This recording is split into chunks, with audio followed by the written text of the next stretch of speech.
Saludo cordial, soy Marco Tulio Sánchez. Hoy hablaré de las descripciones de otro trastorno. Se llama el trastorno de la comunicación y del lenguaje. Es un elemento bien importante para tener en cuenta. Se refiere al desarrollo del lenguaje. Y este desarrollo consiste en los siguientes elementos. En la etapa prelingüística, que va desde el primer mes hasta el año, donde los niños adquieren formas de comunicación temprana como el llanto, la sonrisa y las vocalizaciones que intercambian con los adultos. Los niños empiezan a implicarse en juegos de dar y tomar cosas, aprendiendo así a establecer turnos. La etapa de las primeras palabras va entre los 12 y 18 meses de edad, donde el niño aprende a comunicarse por medio de palabras aisladas. El niño comete errores al dar a las palabras significados parciales. Por otro lado, la combinación de dos palabras que va entre los 18 y 24 meses de edad es donde el niño empieza ya a combinar las palabras. Viene una siguiente etapa que se llama la fase simple. En este periodo el niño ya construye oraciones de 3 o más palabras a las que incorpora determinados morfemas o inflexiones. Posteriormente viene el desarrollo gramatical. Este va entre 36 y 55 meses. Se produce aquí un gran avance, especialmente en el dominio de la gramática, con oraciones cada vez más complejas. En cuanto al desarrollo posterior, a partir de los 4 años, el desarrollo se ralentiza, pero el sistema lingüístico se va perfeccionando. Después de los 5 años, el niño adquiere la capacidad de utilizar el lenguaje cada vez con más corrección y comete escasos errores gramaticales. Con esto será ya capaz de comprender algunos sentidos figurados. De acuerdo a los criterios diagnósticos para los trastornos del lenguaje expresivo, de acuerdo al DSM, las puntuaciones obtenidas por medio de medidas del desarrollo del lenguaje expresivo normalizadas y administradas individualmente, quedan sustancialmente por debajo de las obtenidas por medio de medidas ya normalizadas tanto de capacidad intelectual no verbal como del desarrollo del lenguaje receptivo. El trastorno puede manifestarse clínicamente a través de síntomas que incluyen un vocabulario notablemente limitado, cometer errores en los tiempos verbales o experimentar dificultades en la memorización de palabras o en la producción de frases de longitud o complejidad, propias ellas del nivel evolutivo del sujeto.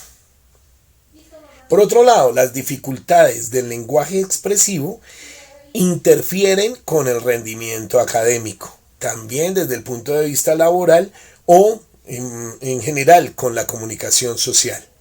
No se cumplen los criterios del trastorno mixto del lenguaje receptivo expresivo, ni los trastornos generalizados del desarrollo.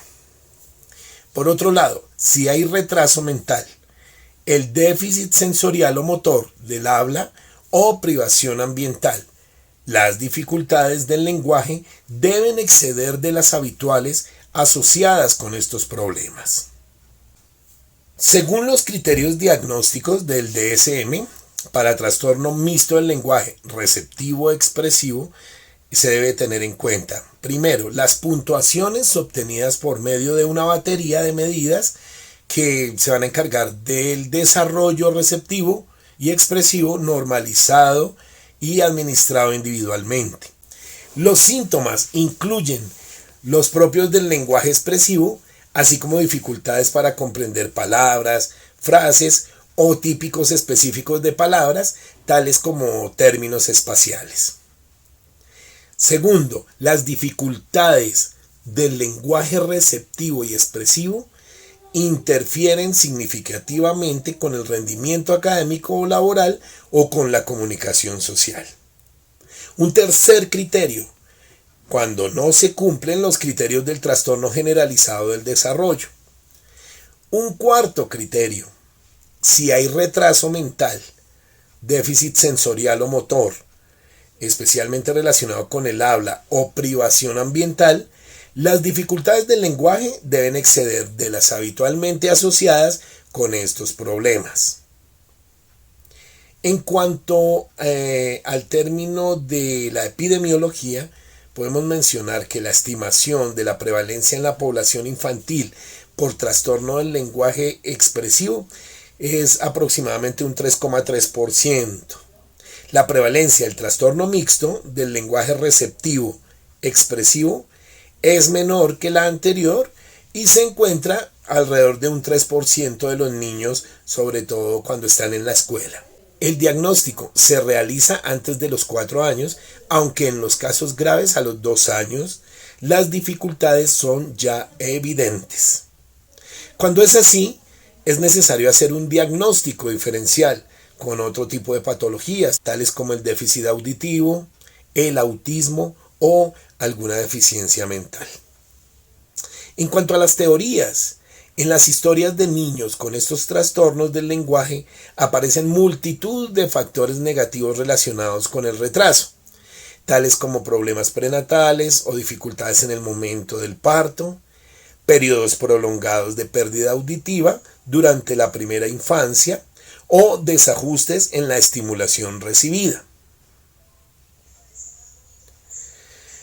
En cuanto a las deficiencias auditivas, hay que tener en cuenta que la alteración puede afectar a una percepción de una determinada intensidad o a determinados tonos agudos o graves. Los niños que sufren episodios frecuentes de otitis media durante los periodos críticos del desarrollo del lenguaje corren un alto riesgo de retrasarse en el lenguaje. En cuanto a los problemas cognitivos, el desarrollo cognitivo es un factor fundamental para desarrollar la capacidad de manejar los símbolos y también comprender significados. Las alteraciones se evidencian en la adquisición del vocabulario, el desarrollo fonológico, el uso de la gramática y también en el uso social del lenguaje. En cuanto a los problemas motores, la alteración motora puede afectar gravemente al control motor del habla, aunque la comprensión y funciones simbólicas del lenguaje estén mantenidas. En cuanto a las alteraciones del desarrollo social y emocional, también mencionamos las alteraciones del sistema nervioso. La evaluación. Habitualmente los datos necesarios se obtienen de los padres y adultos cercanos al niño o la niña y de la observación directa de la conducta percibida. Se cuenta con diferentes procedimientos informales de observación clínica. Entre ellos están las pruebas estandarizadas, el tipo de test psicométricos y la escala de desarrollo. La longitud media de emisión, conocida como LME, que resulta de realizar una media del número de palabras o morfemas que el niño utiliza en cada enunciado, puede ser una gran herramienta.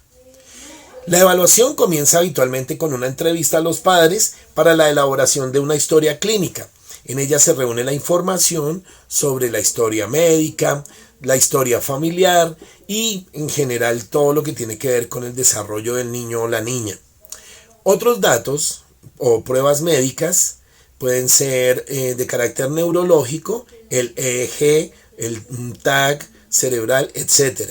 Estudios audiométricos, psicológicos, todo esto para descartar las alteraciones orgánicas, los problemas de audición, de pronto trastornos psicológicos que estén asociados y también pues para conocer los diagnósticos anteriores.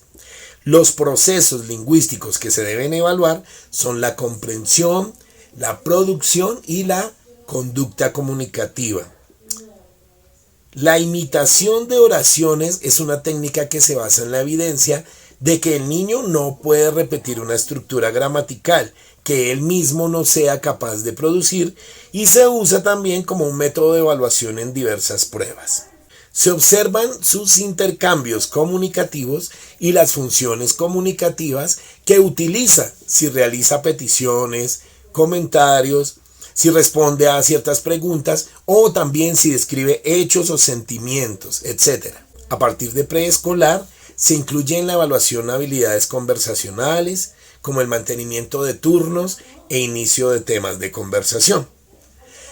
Los resultados de la evaluación del lenguaje se comparan con los resultados en el área no verbal. La diferencia entre un nivel y el otro es la que nos va a determinar el tipo de trastorno específico o general que haya en el niño o niña. Respecto al tratamiento, lógicamente, pues los principios terapéuticos.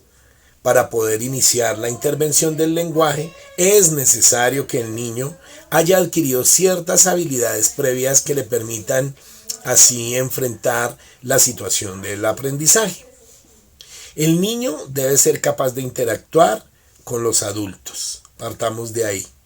Por otro lado, debe mantener turnos conversacionales e imitar las conductas que él mismo va observando. Luego, el desarrollo del juego debe ser adecuado para que esto ayude a motivarlo. Durante la terapia se preparan distintos tipos de situaciones de aprendizaje que ofrezcan al niño la oportunidad de practicar suficientemente las habilidades nuevas que vaya adquiriendo y diferentes formas de generalizar esos aprendizajes. Antes de centrarse en los objetivos específicos del lenguaje, es importante abordar aquellos aspectos que interfieran en la buena marcha de la terapia, como pueden ser problemas de atención, problemas de conducta o dificultades en la interacción. No todos los niños son dóciles ni van a estar dispuestos para la terapia. Para programar los objetivos es preciso remitirse al nivel del desarrollo del lenguaje del niño, tanto desde el punto de vista cognitivo como lingüístico. Se selecciona el material y las actividades a utilizar en las sesiones también en función de la edad de desarrollo del niño. Se debe hablar con lentitud y utilizar estructuras redundantes, así como manejar pausas prolongadas entre las emisiones. El vocabulario deberá ser controlado en cuanto al contenido referido al contexto inmediato, debiendo así ajustarse a la complejidad semántica y sintáctica al nivel del desarrollo del lenguaje del niño. Es preciso establecer cuáles son los refuerzos que se van a proporcionar, es decir, las técnicas de aprendizaje. Dentro de estas técnicas de aprendizaje podemos mencionar la imitación, modelado, la imitación que se refiere a reproducir una vocalización o enunciado inmediatamente después de que el niño lo dice. Y habrá aquí una retroalimentación. Habla paralela y autoconversación. Esta no exige respuesta. En la primera, el adulto va comentando o describiendo lo que el niño hace. Y en la segunda, se habla a sí mismo, comentando lo que él mismo ha hecho o piensa mientras realiza cualquier actividad. Estimulación de habilidades lingüísticas. Aquí el adulto ofrece un modelo de palabras o frase y el niño debe acabar la oración. La expansión. El adulto responde al niño dándole feedback y añade la forma gramatical o el vocabulario apropiado, sin incluir nueva información. Ampliaciones. El adulto reproduce adecuadamente lo que el niño intenta decir y amplía la emisión con conceptos que se encuentran dentro del contexto. Representación de situaciones. Son aquellas en las que se reproduce a modo de juego ambientes naturales de la vida del niño, a través de muñecos, juguetes, dibujos, etc.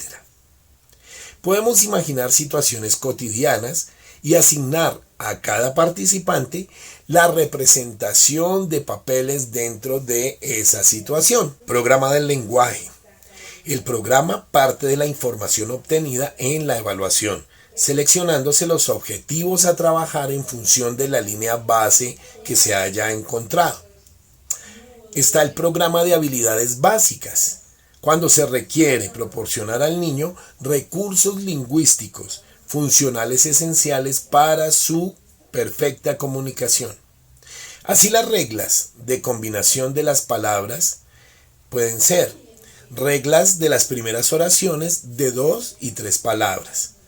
Esto lo sugirió Rondal en 1998. Modificar más la recurrencia. Ototate, o sea, otro chocolate. Negación más cualquier palabra. No cheche, no hay leche.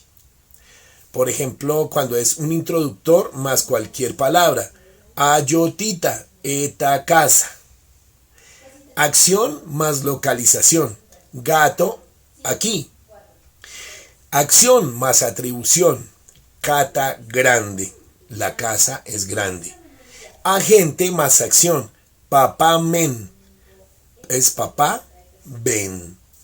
El agente más objeto. Nena, pelota. La nena tiene una pelota. Acción más objeto. Como yogur. Come yogurt. Agente más acción más objeto. Nené bebe leche. Para trabajar como objetivo la realización de estas combinaciones, se introduce al comienzo solo una regla. Cuando se observe que el niño comienza a utilizarla, se va ampliando a otra combinación más. De acuerdo al avance vamos subiendo, vamos incrementando. En la evaluación habremos detectado si es capaz de utilizar alguna de las combinaciones citadas y cuáles son las que utiliza con mayor o menor frecuencia. Se seleccionan aquellas situaciones que favorezcan la utilización de combinaciones de 2 palabras fijadas. Actividades para situaciones naturales. Con determinadas preguntas se estimula el uso de la regla deseada. Actividades para situaciones estructuradas. Se organiza la actividad de forma que sea el contexto el que obligue al niño a utilizar, por ejemplo, la frase requerida para que su mensaje sea claro y se mantenga así la funcionalidad de la comunicación. La generalización, importantísima. Y esto que es invaluable, el papel de los padres. Continuar también el seguimiento y la práctica. Ya con base en todos estos elementos vamos a lograr muy buenos avances en cuanto a la expresión lingüística de los chicos. Muchas gracias, nos vemos en la próxima.